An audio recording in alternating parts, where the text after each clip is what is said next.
J'ai écrit une lettre pour toutes ces personnes qui ont peur du regard des autres et qui n'osent pas réaliser leurs rêves. À toi qui crois que la pire chose est d'être jugé. Tu sais, tu peux te cacher autant que tu veux.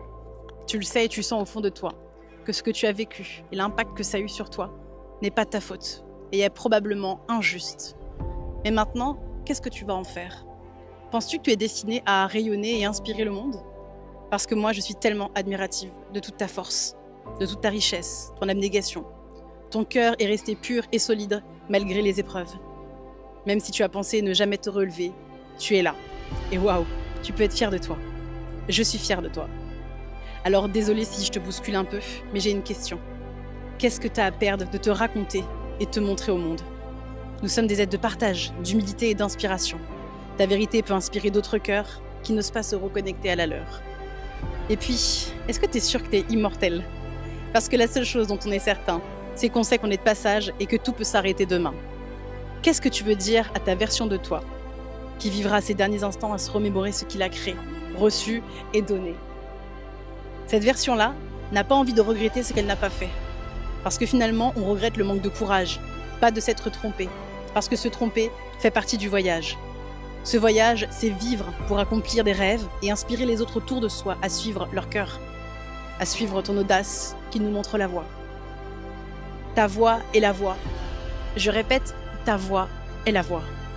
Alors prends ce téléphone, filme-toi, parle, partage avec ton cœur tout entier, comme tu aurais aimé qu'on le fasse pour toi quand tu étais perdu, quand tu ne savais pas qui tu étais et que tu voulais trouver une lueur d'espoir.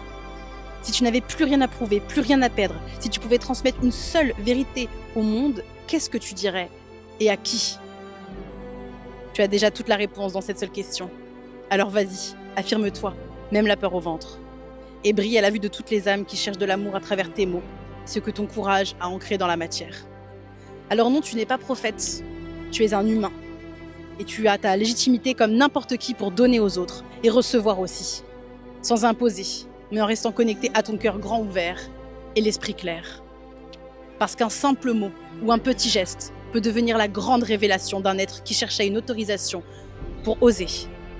Même s'il y a des jours où tu es perdu, tu vas le partager au monde, pour rappeler que l'humanité n'est pas la puissance, c'est d'être aussi fragile que indestructible, et que c'est ça qui est le plus inspirant.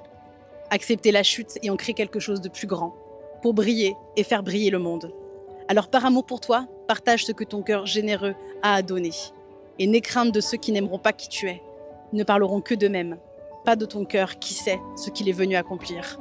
N'oublie jamais pourquoi tu es là. Même seul au milieu d'une foule, c'est le message qui rayonnera.